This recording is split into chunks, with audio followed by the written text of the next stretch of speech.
இன்றைக்கான தலைப்பு என்னன்னு பார்த்தீங்கன்னா, நல்லா இருக்கீங்களா? அவ்வளோதான். ஒருத்தருக்கு ஒருத்தர் முதல்ல பார்க்கும்போது நம்ம கேட்கிற வார்த்தை என்ன? ஆங்கிலத்தில ஹவ் ஆர் யூ? அவ்வளோதான். இது எல்லாருமே நீங்க இங்க இல்ல, உலகத்தில நீங்க எந்த இடத்துக்கு போனாலும், முதல்ல தெரிஞ்சவங்களோ, தெரியாதவங்களோ, பார்த்தவங்களோ, பார்க்காதவங்களோ, நீங்க கேட்கிற முதல் வார்த்தை என்னவா இருக்கும்? Hello, how are you? Hello, நல்லா இருக்கீங்களா? இன்னைக்கு கர்த்தர் உங்களை பார்த்து கேட்கிறாரு. முதல்ல நல்ல வாழ்க்கை என்றால் என்ன என்பதை தெரிந்து கொண்டு நாம செய்திக்குள்ள போறோம். நல்ல வாழ்க்கைனா எதை நினைக்கிறீங்க நீங்க? எது நல்ல வாழ்க்கைன்னு நீங்க நினைக்கிறீங்க? நல்ல கணவன், நல்ல மனைவி கிடைக்கணும், நல்ல கணவன் கிடைக்கணும், நல்ல குழந்தைகள் இருக்கணும், நல்ல வேலை வாய்ப்பு இருக்கணும், நல்ல வருமானம் இருக்கணும், நல்ல சம்பாத்தியம் இருக்கணும், நல்ல வீடு இருக்கணும், நல்ல உறவுகள் இருக்கணும். இப்படி எல்லாமே நல்லதா கிடைச்சா அந்த வாழ்க்கை நல்லா இருக்கும். இது எல்லாருமே எல்லாத்துக்கும் கிடைச்சிருதா என்ன? கர்த்தருடைய வார்த்தை சிலவற்றை நாம் வாசிக்கிற பொழுது, அந்த வார்த்தையினுடைய அந்த சாராம்சத்தை நீங்கள் கேட்கிற பொழுது, நல்ல வாழ்க்கை எப்படிப்பட்டதா இருக்கும் என்பதை நீங்கள் கற்பனை செய்து பார்த்துக் கொள்ளலாம். ஏன் எல்லா மனுஷராலும் இந்த வெற்றியான வாழ்க்கை வாழ முடியவில்லை? ஏன் ஒரு நல்ல வாழ்க்கை வாழ முடியல? யோசிச்சு பாருங்க. ஏன் உங்களால நல்ல வாழ்க்கை வாழ முடியல? ஏன் உங்களுடைய வாழ்க்கை வெற்றிகரமாக வாழ முடியல? என்ன காரணம்? என்ன காரணம்? யோசிச்சு பார்த்துருக்கீங்களா? ஏன் என் வாழ்க்கை இப்படி போச்சு? யோசிச்சு பார்த்துருக்கீங்களா? ஆமென். கடவுள் மேல நம்பிக்கை இல்லாம ஆதாம் இடத்திலே கர்த்தர் கேட்கிறார், ஆதாமே நீ எங்கே இருக்கிறாய்? ஒளிஞ்சிட்டு இருக்கிற ஆண்டவரே. ஓ, நான் வேண்டாம் என்று விளக்கின விருட்சத்தின் கனியை புசித்தாயோ? நான் சாப்பிடணும்னு சொல்ல பழத்தை சாப்பிட்டையான்னு கேட்கிறார். ஆமா, நான் சாப்பிட்டேன். ஆனா நானா சாப்பிடல. இந்தா நீ எனக்கு துணையா கொடுத்தில, அவ தான் எனக்கு கொடுத்தா. அவங்க கேளுங்க. ஏவாளே நீ இப்படி செய்தது என்ன? எனக்கு தெரியாதுப்பா. இந்தா இந்த சர்ப்பம் என்னை வந்து வஞ்சிச்சிருச்சு. நீ சாப்பிட அவரை போலவே இருப்பேன்னு சொன்னிச்சு, நான் சாப்பிட்டேன். சர்ப்பத்தை பார்த்து கேட்கிற, நீ இப்படி செய்தது என்ன? அன்றிலிருந்து மனுஷனும் சபிக்கப்பட்டான், அந்த வலு சர்ப்பமும் சபிக்கப்பட்டது. அன்னிலிருந்து சாபமான பூமியில நம்ம வாழ்ந்துகிட்டு இருக்கிறோம். என்றைக்கு இந்த பழத்தை ஆதாம் சாப்பிட்டானோ, அன்றிலிருந்து பாவம் செய்ததற்கு பிற்பாடுதான் இந்த பூமியானது அவனுக்கு முள்ளும் குறுக்கும் முளைப்பிக்கிறதாய் மாறிற்று என்று வேதம் சொல்லுகிறது. முள்ளு குறுக்கு அப்படின்னாலுமே வேதனை, துன்பம், சாபம், அமைதி இல்லை, கவலை, கண்ணீர் இதெல்லாமே அதில் அடங்கிடும். முள்ளு குறுக்கு. என் வாழ்க்கையெல்லாம் முள்ளா இருக்குதுங்க, அப்படியே கத்திக்கு மல்லிக்கிற மாதிரியே இருக்குதுங்க, அதெல்லாம் சாபம். எதனால? கர்த்தர் கொடுத்த சாபம் இன்னைக்கு வரைக்கும் அது ஓடிட்டு இருக்குது. அருமையான கர்த்தருடைய பிள்ளைகளே, ஏன் நம்மால வெற்றியான வாழ்க்கை வாழ முடியலன்னா, நம்மை நாமே தவறை ஒத்துக்கொள்வது இல்லை. நான் செய்யலைங்க, எனக்கு நானா செய்யலை, ஒரு வேகத்தில் பண்ணிட்டேன், எனக்கா தெரியாது, என் உள்ள இருக்கிறவன் ஏனோ பண்ணிட்டான், எனக்கு யாரோ சேவனை பண்ணிட்டாங்க, அதனால நான் போயிட்டேன். என்னைக்குமே செஞ்ச தப்பை நம்ம ஒத்துக்கிறதே இல்லை. அதுதான் முதல் காரணம். அடுத்தவங்க மேலே பழி சொல்கிறோமே, ரெண்டாவது காரணம். மூணாவது படைச்சவன் மேலேயே பழிய போட்டுருவான். இதுதான் விஷயம், வேற ஒன்றுமே இல்லை. உண்டாக்குனவர் மேலே பழிய போட்டால் முடிஞ்சு போச்சா? எனக்கு தெரியாது, கடவுள் என்னமோ சொன்னார், செஞ்சுட்டார். இப்போ இல்லாததுக்கு கடவுள் மேலே பழிய தூக்கி போட்டுடுறாங்க. இதுதான் உண்மை. இன்னைக்கு யாக்கோபின் நிருபத்தில் ஒரு வசனத்தை வாசிச்சுட்டு 1ஆம் அதிகாரம், யாக்கோபு 1ஆம் அதிகாரத்தில் நீங்க 4ஆம் வசனத்தை வாசிங்க. அதுல நீங்கள் ஒன்றிலும் குறைவுள்ளவர்களாய் இராமல், நீங்கள் ஒன்றிலும் குறைவுள்ளவர்களாய் இராமல் பூரணராயும் நிறைவுள்ளவர்களாயும் இருக்கும்படி பொறுமையானது பூரண கிரியை செய்ய கடவுது என்று சொல்லப்பட்டிருக்கிறது. நீங்க நல்லா இருக்கணும்னா ஒன்னே ஒன்று முக்கியமா வேணும், உங்களுக்கு பொறுமை வேணும். பொறுமையோடு இருந்து பெற்றுக்கொள்ளணும். பொறுமையோடு இருக்கிறவர்களை பாக்கியவான்கள் என்று கர்த்தருடைய வேதம் சொல்லுகிறது. பொறுமையோடு இருக்கிறவங்களை யாருன்னு சொல்லுது? பொறுமையா இருந்தா நீங்க பாக்கியவான்கள். எனக்கு தான் முதல்ல வேணும்னு ஓடுனீங்கன்னா அப்புறம் பலவிதமான இன்னல்கள், சிக்கல்கள், இடுக்கண்கள், போராட்டங்கள் எல்லாத்துலையும் சிக்கி குத்தி கிழிச்சு, அப்போ ஆண்டவர் சொன்னார் கொஞ்சம் லேட்டாக போயிருக்கலாம், கொஞ்சம் பொறுமையாக இருந்து வாங்கியிருக்கலாம்.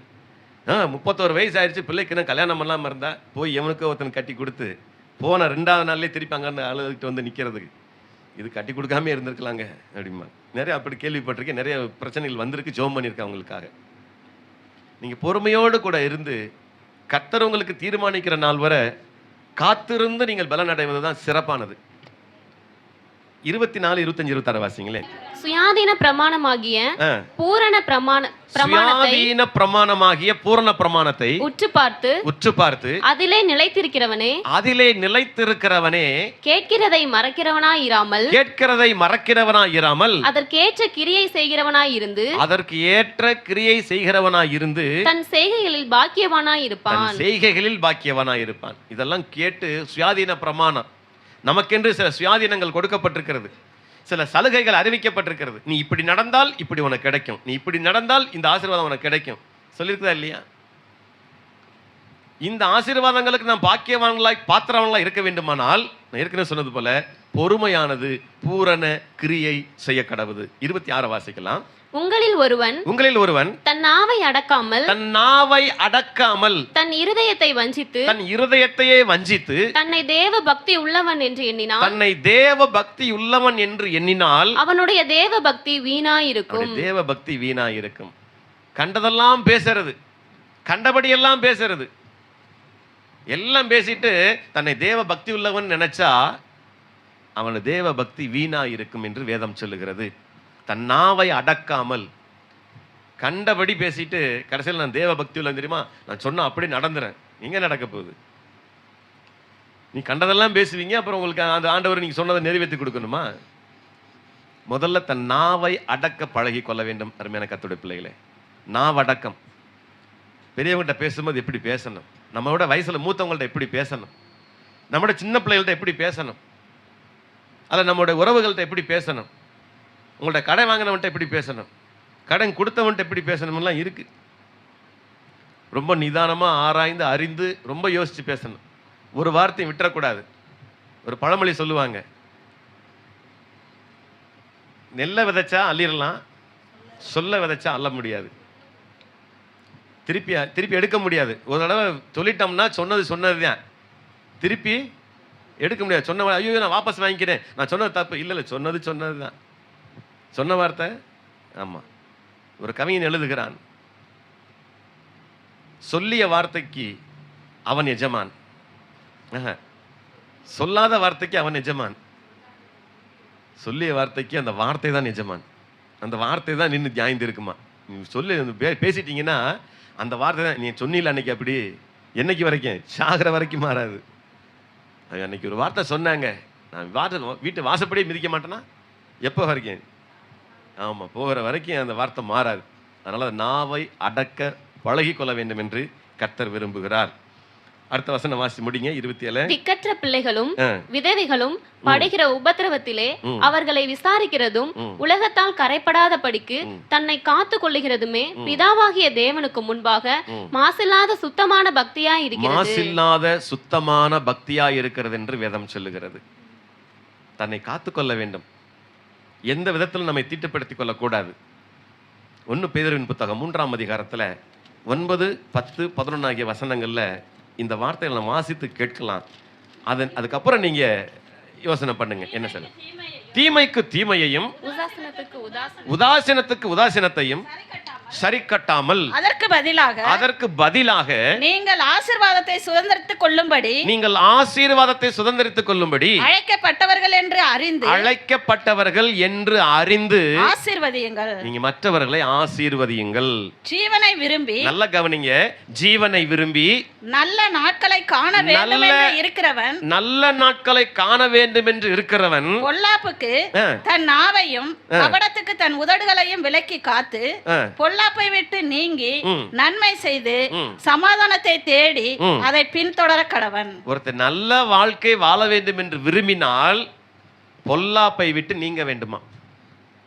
தொடர்ச்சியா ஒன்னொன்னா வாசிங்க. அதை தன் ஜீவனை விரும்பி நல்ல நாட்களை காண வேண்டும் என்று இருக்கிறவன் முதல்ல பொல்லாப்புக்கு தன் நாவை விலக்கி காத்துக் கொள்ளணும்.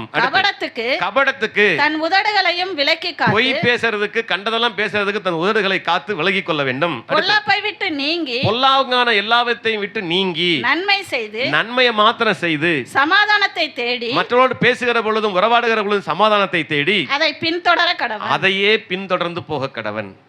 இப்படி இருந்தா அவனுடைய வாழ்க்கை நல்ல வாழ்க்கையா இருக்கும் என்று வேதம் சொல்லுகிறது. எங்கேயோ நமக்கு இடிக்கிற மாதிரி இருக்குது. இதுல எல்லாம் நம்ம இருக்கிறோமா? ஏன் நம்ம வாழ்க்கை நல்ல வாழ்க்கை இல்லைங்கிறது இப்பதான் தெரியுது. அப்ப ஜீவனை விரும்பி நல்ல நாட்களை காண வேண்டும் என்று இருந்தால், நல்ல வாழ்க்கையை வாழ வேண்டும் என்று நீங்கள் விருப்பப்பட்டால், முதல்ல பொல்லாப்புக்கு விலகி கொள்ளுங்க. பொல்லாப்புக்கு உங்கள் நாவை பாதுகாத்துக் கொள்ளுங்க. கபடமாய் பேசுகிறதற்கு உங்கள் உதடுகளை காத்துக்கொள்ளுங்க. என்ன அழகா சொல்றாரு பாருங்க. பேசுற பேச்சில தான் இருக்கு உங்க வாழ்க்கை சொர்க்கமா நரகமானு. நீங்க வாழ்ற வாழ்க்கை நல்ல வாழ்க்கையா கெட்ட வாழ்க்கையா அமைய போதான்னு நீங்க பேசுற பேச்சு, உங்க உதடு உங்களுக்கு அது கற்றுக் கொடுக்கும் என்று வேதத்தில் சொல்லப்பட்டிருக்கிறது. இதை மறந்துடாதீங்க. இதை எப்பயும் ஞாபகம் வச்சுக்கோங்க.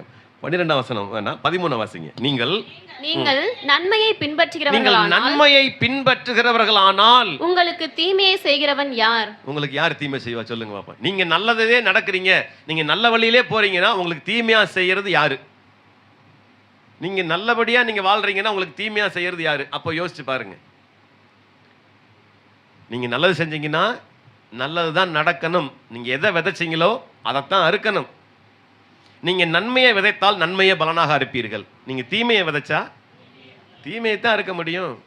எத்தனையோ பேர் இன்னைக்கு பாருங்க, பெற்றோர்கள் இப்ப இருக்கிற இந்த சந்ததிகளில் பார்த்தீங்கன்னா நிறைய கேள்விப்பட்டிருக்கிறோம், நிறைய கண்ணில் நீங்க பார்த்துருப்பீங்க. ஒரு தகப்பன் தாய்க்கு 3 பிள்ளைகள். மூத்தவனை நல்லா படிக்க வச்சுட்டாங்க. ஏன்னா மூத்தவன் அவன் தான் எங்கள் குடும்பத்துக்கு முதல் வாரிசு அவன் தான். அதனால் அவனுக்கு எல்லாம் கொடுத்து, அதை கொடுத்து, இதை கொடுத்து, நல்லா அவனை புஷ்டியாக்கி, நல்ல ஒரு வேலையை வாங்கி கொடுத்து, நல்ல சம்பாத்தியம் கொடுத்து, நல்ல வீட்டையும் கட்டி கொடுத்து நல்லா வச்சுட்டாங்க.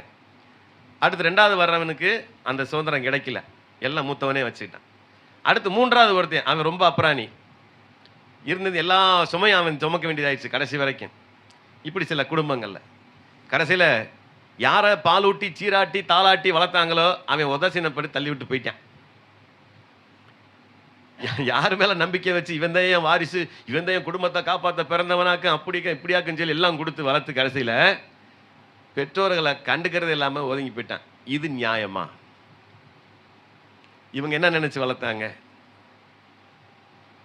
இன்னைக்கு நிறைய பேர் இருக்கிறாங்க அப்படி. யார் இவர்களை காப்பாற்றுவார்கள் என்று சொல்லி நம்பி அவர்களுக்கு காரியங்களை செய்கிறார்களோ அவர்கள் இன்றைக்கு அவர்களை உதாசீனப்படுத்துகிறார்கள். நான் சொல்லுகிறேன், இதே நிலைமை அவனுக்கும் வரும். வருமா வராதா? அப்பா இப்பதான் சத்தம் கேட்குது. நிறைய பேர் பாதிக்கப்பட்டிருப்பீங்க போல இருக்கப்ப. இதே நிலைமை கண்டிப்பா அவனுக்கு வந்தே தீரும். அன்னைக்கு தெரியும், ஆஹா எங்க அப்பா அம்மாவை நான் பார்க்காம விட்டதுக்கு இன்னைக்கு எனக்கு கடவுள் தண்டனை கொடுத்துட்டாரு. எத்தனை பேர் அப்படி சொல்லியிருப்பாங்க. நீங்க கதை கேள்விப்பட்டிருப்பீங்க. ஒரு தகப்பனுக்கு ஒருத்தன் தட்டில் போட்டு கஞ்சி ஊற்றி இப்படி தள்ளி விடுவானா. கட்டில் கடையில் போய் இப்படி உழுகுமா, இந்தா குடிச்சிட்டு போய் படு அப்படிமானா. இந்த பேரை பார்த்துக்கிட்டே இருந்திருக்கிறேன். அதை பார்த்துக்கிட்டே இருந்துட்டு ஒரு நாள் வரும்போது அந்த தட்டை எடுத்து பத்திரமா வச்சுருந்தானா. டேய் அதுக்கடை போய் எடுத்து வச்சுட்டு இருக்க. இல்லை நீ வயசாகும் போது நான் அவனை கொடுக்கணும். இல்லை, என்ன விதைக்கிறானோ அதுதான் அறுப்பான், வேற வழியே கிடையாது. கர்த்தருக்கு மகிமை உண்டாகட்டும். 14-15 அப்படி வாசிங்களேன். கிறிஸ்துவுக்கு ஏற்ற உங்கள் நல்ல நடக்கையை தூஷிக்கிறவர்கள் உங்களை அக்கிரமக்காரர் என்று உங்களுக்கு விரோதமாய் சொல்லுகிற விஷயத்தில் வெட்கப்படும்படிக்கு நல்ல மனசாட்சி உடையவர்களா இருங்கள்னு சொல்றாரு. உங்களை பார்த்து யாரெல்லாம் தூஷிக்கிறார்களோ, ஆமா இவன் பெரிய புலவர், ரொம்ப படிச்சுட்டு வந்துட்டானாக்க, இவனுக்கு தான் எல்லாம் தெரியுமாக்க அப்படின்னு உங்களை தூஷிக்கிறவங்களுக்கு முன்னால உங்கள் நல்ல நடக்கையினால அவர்களுக்கு பாடம் புகட்டுங்கள்னு கர்த்தர் சொல்றாரு. நீங்க நல்லா நடங்க. அவனுக்கு முன்னால நீங்க ஏன் தலை குனிஞ்சு நடக்கிறீங்க? நீங்க நேர்மையா நடங்க. உங்களுக்கு நல்ல ஒரு உத்தியோகம் கொடுத்திருந்தா லஞ்சம் வாங்காம நீங்க வேலை செய்யுங்க. மற்றவங்களை ரோட்ல போகும்போது ஒருத்தன் துணி இல்லாம கிடந்தா நீங்க போய் உதவி செய்யுங்க. விழுந்து கிடக்கிற ஒருத்தரை பார்த்து காயம் கட்டுங்க, தூக்கி விடுங்க, எழுப்பி விடுங்க. ஆகாரம் இல்லாம ரோட்ல இருக்கிற ஒருத்தனுக்கு ஒரு நாள் ஆகாரம் கொடுங்க. மற்றவங்களை பார்த்து தூசிக்கிறதுக்கு இடம் கொடுக்காதீங்க. அவங்களுக்கு முன்னால நீங்க நல்ல நடக்கையுள்ளவர்களாய் நடந்து கொள்ளுங்கள் என்று கர்த்தர் சொல்லுகிறார். நீங்க ₹1 மற்றவங்களுக்கு கொடுக்கறதுனால நம்ம குறைஞ்சு போக போறதில்லை. கர்த்தருடைய புத்தகத்துல இயேசு கிறிஸ்து ஒரு முறை தேவாலயத்திற்கு வந்திருக்கிற பொழுது சீசர்கள் கூட இருந்தாங்க. அப்போ காணிக்கை போடுகிற நேரம். காணிக்கை போடுகிற நேரத்துல நிறைய பேர் வந்து காணிக்கை போட்டாங்க. சில சபைகளில் இன்றைக்கும் கடைசியில் தான் காணிக்கை எடுப்பாங்க. பார்த்துருக்கீங்களா? கடைசியாக தான் காணிக்கையோடு முடிச்சு அப்படியே பாட்டு பாடி முடிச்சுப்பாங்க. ஏன் தெரியுங்களா? எல்லாரும் வந்துடட்டும், அது இல்லை. ஆனால் நிறைய பேர் காணிக்கை போட்டாங்க. நிறைய பேர் இப்போ நம்ம கணக்கெடுப்பின்படி கட்டுக்கட்டாக போட்டாங்கன்னு வைங்க. நிறைய ஒரு கட்டு எடுத்து அப்படி காணிக்கை போட்டாங்க. அப்போ அந்த காணிக்கை தட்டு வந்து பார்த்தீங்கன்னா ஒரு கோப்பை மாதிரி வடிவத்தில் இருக்கும் பழைய காலத்தில். அதில் அப்படி மேலே மேலே வச்சுட்டு போயிடுவாங்க. அங்கே வந்த ஒரு ஏழை விதவை தாய், அவங்க 2 துட்டுக்கு சரியான 2 பணத்தை 2 காசு 2 காசு தான் வச்சுருந்தாங்க. அதை சுருக்கு பையில் எடுத்து போட்டுட்டு போயிட்டாங்க. அப்போ ஏசப்பா சொன்னார் சீசர்களை பார்த்து, சீசர்களே நீங்கள் பார்த்துக்கிட்டு இருந்தீங்களா, இப்போ காணிக்கை போட்டதில் யார் அதிகமாக போட்டாங்கன்னு கேட்டார். யார் அதிகமாக போட்டது? இல்லையே, கட்டுக்கட்டாலாம் போட்டாங்களே. போட்டாங்களா இல்லையா? கட்டுக்கட்டா போட்டாங்க. அவர் சொன்னாரு, மற்றவர்கள் எல்லாரும் தங்கள் பரிபூர்ணத்திலிருந்து எடுத்து போட்டார்கள். அதாவது என்னன்னா, வீட்டில் நிறைஞ்சு வளைஞ்சிருச்சு, பரிபூர்ணம் ஆயிருச்சு, 2 கட்டு வைக்க இடம் இல்லை. அதில் ஒன்று சரி போ, இந்த கடவுள் கொஞ்சம் கொடுத்துட்டு போயிடுவோம் அப்படின்னு கோயிலில் கொண்டு வந்து காணிக்கை போட்டு போயிட்டாங்க. உண்மையாகவே போடலை, பரிபூர்ணம் ஆயிருச்சு, ஃபுல்ஃபில் ஆயிருச்சு, கீழே விழுகுது, வைக்க முடியல. அதில் ஒன்று கொண்டு வந்து போட்டு போனாங்களாம். ஆனால் இவளோ தன் ஜீவனுக்கென்று உண்டாயிருக்கிறது எல்லாவற்றையும் போட்டு விட்டார். இந்த 2 துட்டுக்கு மேலே அவள்கிட்ட பணம் இல்லை, இதுக்கு மேலே ஒரு சல்லி கூட இல்லை. அப்போ சல்லி பைசாலாம் இருந்துச்சு, அதெல்லாம் சல்லி பைசா இன்றைக்கும் சொல்லுவாங்க, ஓட்டக்காலன்னு. அதெல்லாம் நிறைய பேருக்கு பழைய ஆட்களுக்கு தெரியும்.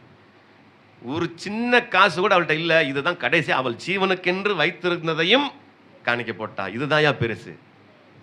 இதுதான் போட்ட காணிக்கையிலேயே இந்த விதவை தாய் போட்டதான் பெருசுன்னு சொல்லி விளக்கம் சொன்னார். இன்னைக்கு எத்தனை பேர் அப்படி செய்கிறாங்க? ஒரு சிலர் கேட்டுக்கிறது, நம்ம கொடுத்தானா கடவுள் பணக்காரனாக போறாரு? இல்லை, நீங்கள் செய்ய வேண்டியதை செய்யுங்க. தசம்பாகம் கொடுக்கறத கொடுங்க. 10ல் 1 பாகத்தை நீங்கள் கொடுக்கணுமா, கத்தர்க்கென்று கொடுங்க. அதை நீங்கள் தீர்மானிக்க கூடாது. 10ல் 1 பங்கு நான் கொடுக்குறேன்னு நீங்கள் தீர்மானிச்சுட்டா கரெக்டாக 10ல் 1 பங்கு கொடுத்துறணும். நீங்கள் தீர்மானித்து நான் இதில் வந்து பாதி டிவிக்கு அனுப்பிடுவேன், பாதி இந்த பத்திரிக்கைக்கு அனுப்பிடுவேன், அப்புறம் மீதி இவங்களுக்கு கொடுத்துருவேன், அப்புறமா மீதி எங்கே கொடுத்துருவேன், இல்லை, அதை நீங்கள் தீர்மானிக்கக்கூடாது. அப்படி கொடுக்குறவங்களா இருந்தால் 10ல் 1 பாகம் கத்தருக்கு செலுத்துங்க. நிச்சயமாக நான் சொல்கிறேன், அதற்கான பிரதிபலனை பெறாமல் போக மாட்டீங்க. அல்லேலூயா. கத்தருக்கு மகிமை உண்டாகும். சரி, இப்போ ஒரு கேள்வி உங்கள்கிட்ட கேட்குறேன். எது உங்களுக்கு சந்தோஷத்தை கொடுக்கும் சொல்லுங்க பாப்பா? அல்லது எது உங்களுக்கு நிம்மதியை கொடுக்கும்? எது இருந்தால் நீங்கள் சந்தோஷப்படுவீங்க? இன்னும் யாருமே பேச மாட்டேங்கிறீங்க. எது இருந்தால் உங்களுக்கு நிம்மதி இன்னைக்கு? இல்லை, இங்கே வந்ததுனால சொல்லக்கூடாது. எது இருந்தால் நீங்கள் சந்தோஷப்படுவீங்க? ஆமென், அல்லேலூயா. யார் சொன்னதுமா? முத்தம்மாவா? கர்த்தருக்கு மகிமை உண்டாகட்டும். ஏசப்பா இருந்தால் சந்தோஷம், ஏசப்பா வந்தால் நிம்மதி. பரவாயில்ல. எது உங்களுக்கு அதிக விருப்பமாக இருக்கு? எது மேலே நீங்கள் விருப்பமாக இருக்கீங்க? இதெல்லாம் யோசித்து பார்த்துக்கோங்க. அதே போல் எது உங்களுக்கு நிம்மதியை அல்லது சந்தோஷத்தை கொடுக்கிறதோ அது உங்களுக்கு வெறுப்பாயிடக்கூடாது. நான் எதிர்பார்த்து ஏமாந்து போயிட்டேன் அப்படின்னு சொல்லிட்டு. அப்போ எது உங்கள் நிம்மதியை கெடுக்குதுன்னு பார்த்துக்கணும். எது உங்கள் சந்தோஷத்தை கெடுக்குது, எது உங்கள் விருப்பத்தை கெடுக்குதுங்கிறத தெரிஞ்சுக்கணும். இதெல்லாம் உங்கள் விருப்பத்தை, நிம்மதியை, சந்தோஷத்தை கெடுக்கிற காரியங்கள் எது? உதடுகள், இந்த நம்ம பேசக்கூடிய கபடான பேச்சு, பொல்லாங்கான அந்த வார்த்தை, இதெல்லாம் நம்ம கெடுக்கக்கூடிய வார்த்தைகள். அப்படி இருந்தால் நிச்சயமாக நல்ல வாழ்க்கையை வாழ முடியாது. சரி, ரோமர் 7:15 சொல்றாரு பாருங்க. இப்படியெனில் நான் செய்கிறது எனக்கே சம்மதி இல்லை. நான் விரும்புகிறதை செய்யாமல் நான் வெறுக்கிறதையே செய்கிறேன். வாசிங்க அடுத்து. இப்படி நான் விரும்பாததை செய்கிறவனாய் இருக்க நியாயப்பிரமாணம் நல்லதென்று ஒத்துக்கொள்கிறேன். நியாயப்பிரமாணம் சட்டதிட்டங்கள் நல்லதென்று நான் ஒத்துக்கொள்கிறேன். ஆதலால் நான் அல்ல, எனக்குள் வாசமாய் இருக்கிற பாவமே அப்படி செய்கிறது. நான் இல்ல, எனக்குள்ளே வாசமாய் இருக்கிற பாவம் தான் என்னை அப்படி செய்ய வைத்தது என்று அப்போஸ்தலனாகிய பவுல் அந்த இடத்துல ரோமாபுரிக்கு எழுதும்போது சொல்லுகிறார். பெரும்பாலும் யாரும் தீமை செய்யறது கங்கணம் கட்டிட்டு வர்றதில்லை. நான் இன்னைக்கு 10 தீமை செய்யணும், 10 பேருக்கு கெடுதல் பண்ண அப்படி நினைச்சிட்டா பிறக்கிறாங்க, அந்த நாள் ஓடுறாங்க. இல்லை, தவறே செய்யக்கூடாதுன்னு தான் போறான். அப்போ நன்மை செய்கிற விருப்பம் இடத்துல இருக்கிறது, ஆனால் தீமை உண்டென்கிற ஒரு பிரமாணத்தை நான் காண்கிறேன்கிறார். அது நானா செய்யல, எனக்குள்ள இருக்கிற பாவம் தான் என்னை அப்படி செய்ய வைக்குது அப்படின்னு அப்போஸ்தலன் பவுல் சொல்றார். 19ஆம் வசனம் வாசிங்க. ஆதலால் நான் விரும்புகிற நன்மையை செய்யாமல் விரும்பாத தீமையையே செய்கிறேன்.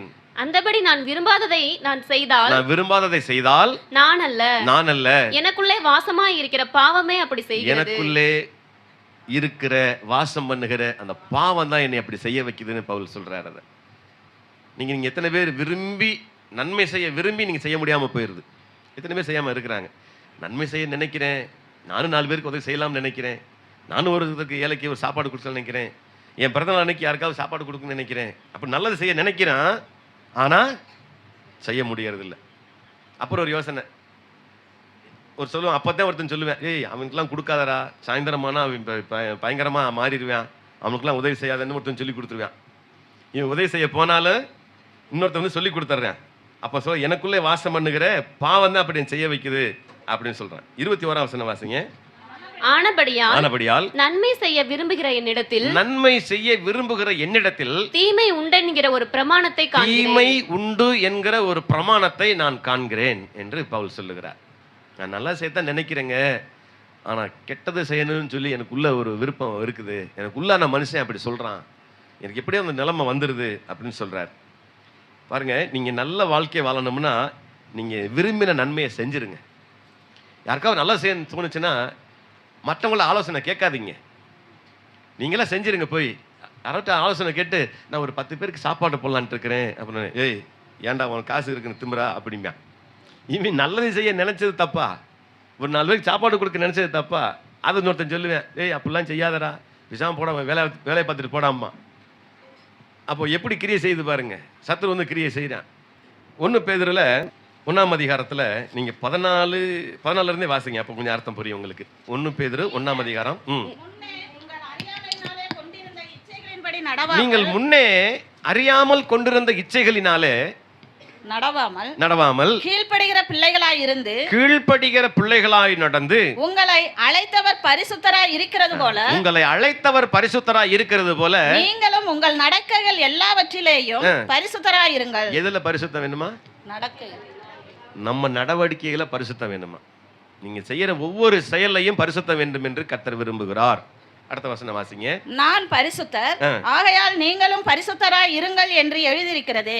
எழுதி வச்சிருக்கிறாரு, நான் பரிசுத்தராய் இருக்கிறேன், ஆகையால் நீங்களும் பரிசுத்தராய் இருக்கணும்னு கர்த்தர் எழுதி வச்சிருக்கிறாரு. அடுத்து அன்றியும் பட்சபாதம் இல்லாமல் அவனவனுடைய கிரியைகளின்படி நியாயம் தீர்க்கிறவரை நீங்கள் பிதாவாக தொழுது கொண்டு வருகிறபடியால். நீங்கள் யாரை பிதாவாக தொழுது கொண்டு வருகிறீர்கள்? பட்சபாதம் இல்லாமல் நியாயம் தீர்க்கிறவரை தொழுது கொண்டு வருகிறீர்கள். ஆகையினால இங்கே பரதேசிகளாய் சஞ்சரிக்கும் அளவு, இந்த பூமியிலே நீங்கள் பரதேசிகளாய் சஞ்சரிக்கிற நாள் வரைக்கும் பயத்துடனே நடந்து கொள்ளுங்கள். உங்கள் முன்னோர்களால் பாரம்பரியமாய் நீங்கள் அனுசரித்து வந்த வீணான நடத்தை நின்று, உங்கள் முன்னோர்களைப் போல நீங்கள் அனுசரித்து வந்த வீணான நடத்தைகளை எல்லாம் விட்டு அழிவுள்ள வஸ்துக்களாகிய வெள்ளியினாலும் பொன்னினாலும் மீட்கப்படாமல் குற்றமில்லாத மாசற்ற ஆட்டுக்குட்டியாகிய குற்றமில்லாத மாசற்ற ஆட்டுக்குட்டியாகிய கிறிஸ்துவின் விலையேற பெற்ற ரத்தத்தினாலே மீட்கப்பட்டீர்கள் என்று அறிந்திருக்கிறீர்களே. நீங்கள் மீட்கப்பட்டீர்கள் என்று அறிந்திருக்கிறீர்களே. நீங்க வெள்ளியும் பொன்னினால மீட்கப்படவில்லை, ஏதோ ஒரு பேர் தெரியாத குலசாமியினால நீங்க மீட்கப்படல, ஏதோ ஒரு பேர் தெரியாத ஒரு கோயில இருந்து நீங்க மீட்கப்படவில்லை. நீங்க வெள்ளியும் பொன்னினால மீட்கப்படாமல் உங்களுக்காக குற்றமில்லாத மாசற்ற ஆட்டுக்குட்டி ஆகிய இயேசு கிறிஸ்துவினுடைய ரத்தத்தினால் நீங்க மீட்கப்பட்டிருக்கிறீர்கள் என்பதை அறிந்து கொள்ளுங்கள் என்று கர்த்தர் சொல்லுகிறார். நீங்க அதனாலதான் மீட்கப்பட்டிருக்கிறீங்க. உங்களுக்காக ஒருத்தர் ரத்த கரையத்தை செலுத்தி மீட்டிருக்கிறார். பிசாசானவன் உங்களை பிடிச்சு வச்சிருக்கிறான், ரத்த கரையத்தை நீங்க செலுத்தி இருக்கிறார். அங்கே உங்களுக்காக ரத்தத்தை கிரயமாக செலுத்தி உங்களை மீட்டெடுத்திருக்கிறார். ரத்தம் சிந்தி அவர் உங்களை மீட்டுக் கொண்டார் என்று சங்கீதக்காரன் பாடுகிறார். கர்த்தருக்கு மகிமை உண்டாகட்டும். அதை மட்டும் மறந்துடாதீங்க. நீங்கள் எப்படிப்பட்ட நிலைமையிலிருந்து வந்தீங்கிறதை மறந்துடாதீங்க, எப்படி மீட்கப்பட்டோம் என்பதை மறந்துடாதீங்க. கர்த்தருக்கு மகிமை உண்டாகட்டும். அருமையான கர்த்தருடைய பிள்ளைகளே, யோபின் புத்தகத்தில் 34ஆம் அதிகாரம் 11ஆம் வசனத்தில் சொல்லியிருக்கு, ரொம்ப முக்கியமான வசனம். அது 36 நம்ம வாசிக்கலாம். 34ஆம் அதிகாரம் 11ஆம் வசனமும் 36ஆம் அதிகாரம் 11ஆம் வசனம். மனுஷனுடைய செய்கைக்கு தக்கதை அவனுக்கு சரி கட்டி, அதாவது என்ன கரெக்டா சொல்லுங்க, மனுஷனுடைய செய்கைக்கு தக்கதை மனுஷனுடைய செய்கைக்கு தக்கதை அவனுக்கு சரி கட்டி அவனவன் நடக்கைக்கு தக்கதாக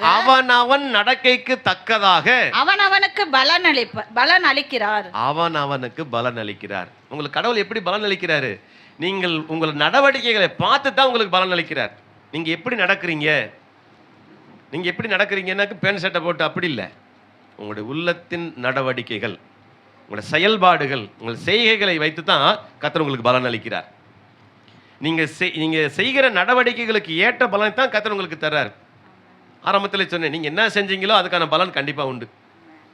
நீங்க நன்மை செய்தால் உங்களுக்கு நன்மை பலனாக வரும், தீமை செய்தால் தீமை தான் பலனாக வரும். வேற என்ன வரும்? நிச்சயமாய் கர்த்தருக்கு மகிமை உண்டாகட்டும். அதே யோபு 36ஆம் அதிகாரத்துல 11-12 வாசிக்கலாம். அவர்கள் அடங்கி அவரை சேவித்தால், அவர்கள் அடங்கி அவரை சேவித்தால் தங்கள் வாழ்நாட்களை நன்மையாகவும் தங்கள் வருஷங்களை, தங்கள் ஆயுசின் வருஷங்களை செல்வமான வாழ்க்கையாகவும் வாழ்ந்து போக்குவார்கள். போதும். எப்போ அவருடைய கட்டளைகளையும் பிரமாணங்களையும் நியமங்களையும் கைக்கொண்டு ஒரு மனுஷன் இப்படித்தான் வாழ வேண்டும் என்று கர்த்தர் எழுதி வைத்திருக்கிற பிரமாணங்களின்படி வாழ்ந்து ஜீவித்தால், அப்படி நடந்தால் அவன் தன்னுடைய வாழ்நாட்களை செல்வ வாழ்நாட்களாக அவன் வாழ்ந்து ஜீவிப்பான் என்று கர்த்தருடைய வார்த்தை சொல்லுகிறது. அவர் வார்த்தையை கேட்டு அதன்படி நடக்கணும். பொல்லாப்பை விட்டு விலகணும்னா விலகி இருக்கணும். நீதி செய்யணும், நீதி செஞ்சிருக்கணும். துன்மார்க்கனை விட்டு ஓரமா போனா போயிருக்கணும். துன்மார்க்கர் உட்கார இடத்துல உட்காராமலும், பாவியுடைய வழியை நிற்காமலும், உட்கார இடத்துல உட்காராமலும் பாக்கியவான். கர்த்தருக்கு மகிமை உண்டாகட்டும். அவர் சொன்ன வார்த்தைக்கு அடங்கி அப்படி நடந்தா உங்க வாழ்நாட்களை நல்ல வாழ்க்கையாக வாழ முடியும் என்று அங்கே யோபு எழுதி வைத்திருக்கிறார். அடுத்த வசனம் சொல்லுது, அடங்காம நடப்பார்களாகில் பட்டயத்துக்கு இரையாகி, கடைசியில பட்டயத்துக்கு இரையாயிருவாங்க. ஞானம் அடையாமல் மாண்டு போவார்கள். யாருக்கு எப்படி ஆயிருவாங்களாம்? ஞானமே வராம, புத்தியே வராம செத்து போயிருவாங்கன்னு சொல்றாரு. அப்போ அடங்கி நடங்கன்னு சொல்றாரு.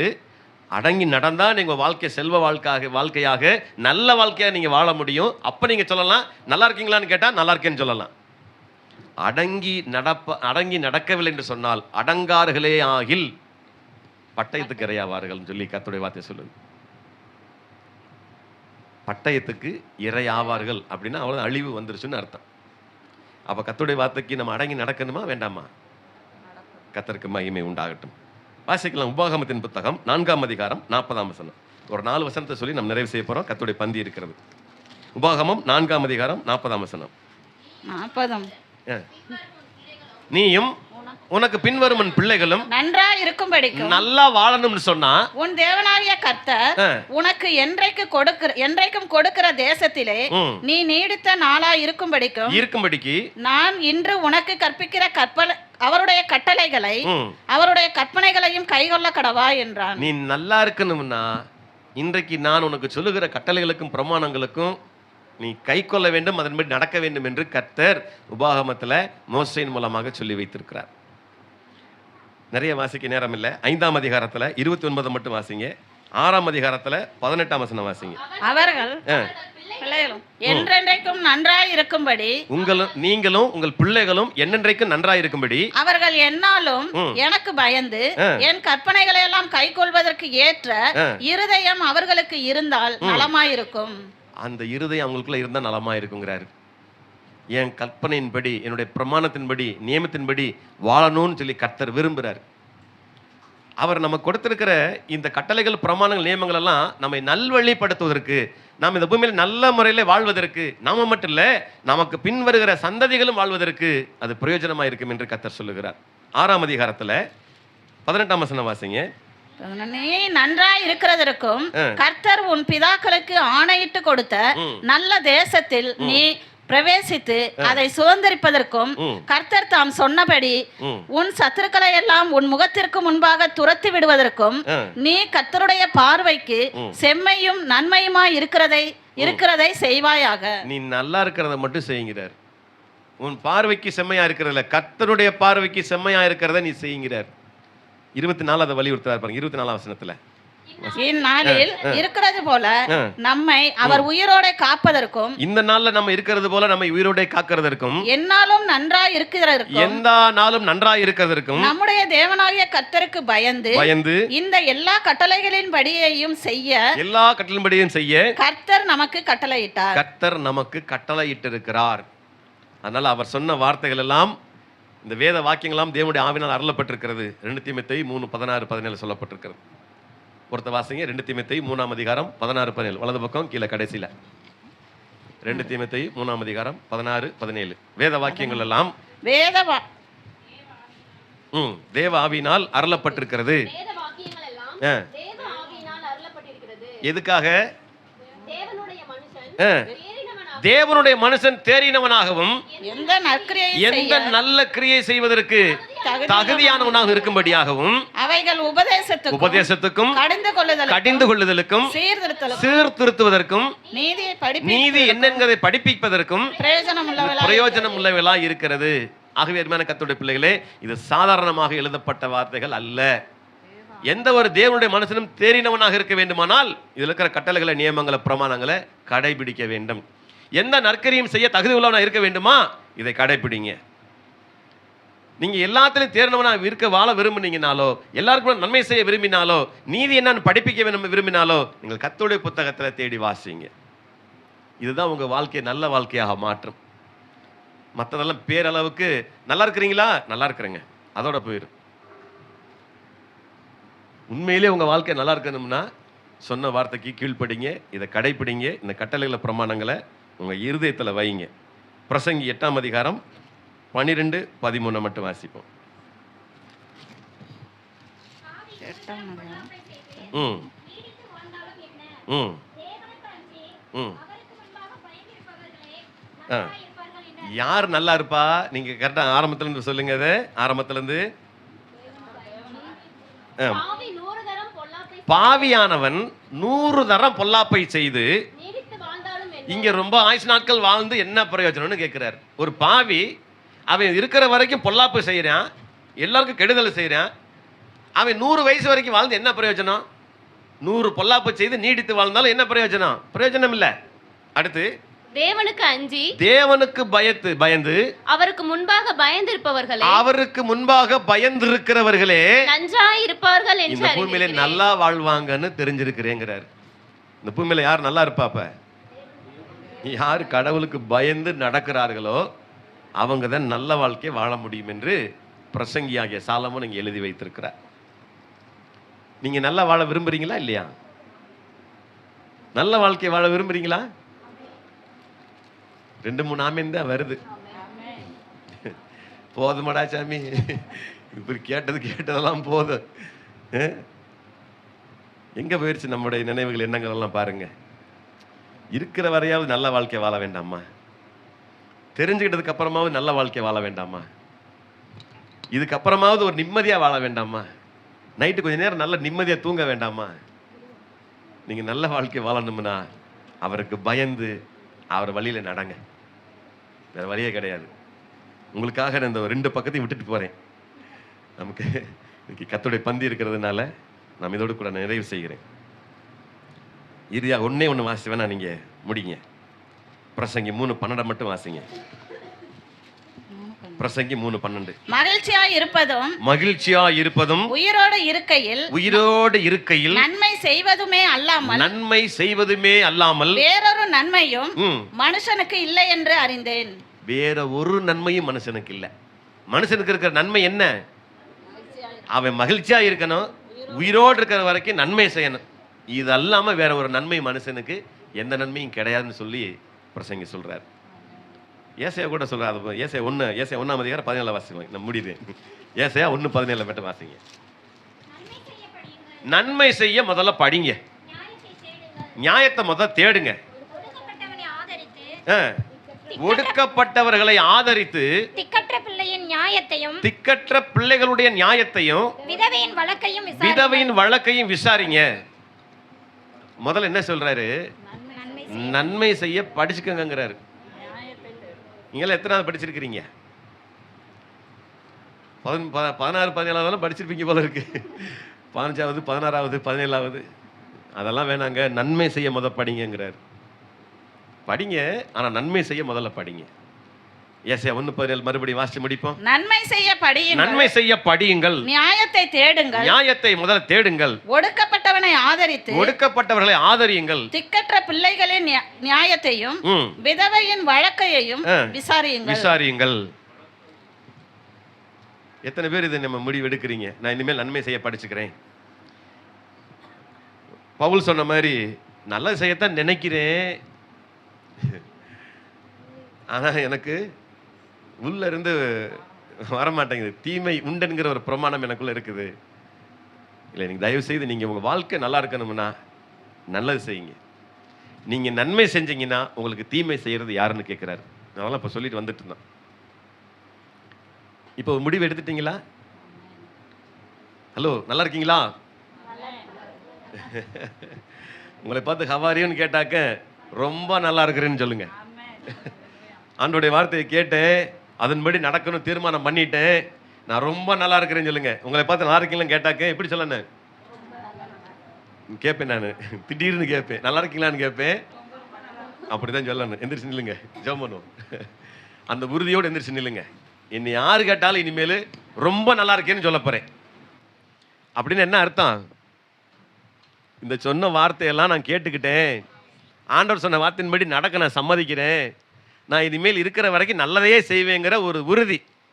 அதனால நீங்க நல்லா இருக்கீங்களானாக்க நான் ரொம்ப நல்லா இருக்கிறேன்னு சொல்லி பழகிறேன்னு. கர்த்தருக்கு மகிமை உண்டாகட்டும். கர்த்தருடைய ஆவியார் நம்மத்தில் இடைபெற்றிருக்கிறார். நீங்க ஜெபிங்க, ஆண்டவர் சமத்தில் ஒப்பு கொடுங்க.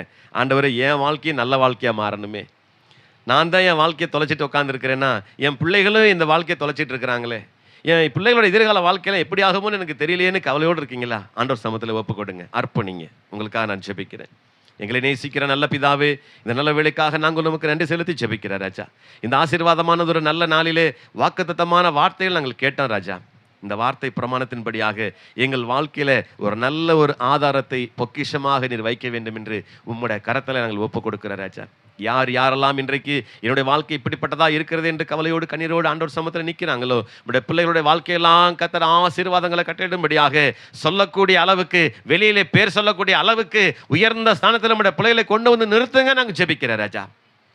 என்னென்ன காரியங்களுக்காக உடைய கரத்தில் ஒப்பு கொடுத்திருக்கிறார்களோ, என்னென்ன காரியமெல்லாம் வேண்டிக் கொண்டிருக்கிறார்களோ, எதெல்லாம் நிறைவேற வேண்டும் என்று சொல்லி பிரார்த்தித்துக் கொண்டிருக்கிறார்களோ, அவர்கள் நினைப்பதற்கும் வேண்டிக் கொள்வதற்கும் மிகவும் அதிகமாய் செய்கிற தேவனாய் இருக்கிறபடினால உங்களுடைய பிள்ளைகளுக்கு பரிபூர்ணமான நிறைவை, பரிபூர்ணமான ஆசீர்வாதத்தை நீர் கட்டளையிடும்படியாக உங்களுடைய கரத்தில் நாங்கள் அர்ப்பணித்து நாங்கள் ஜெபிக்கிறோம் ராஜா.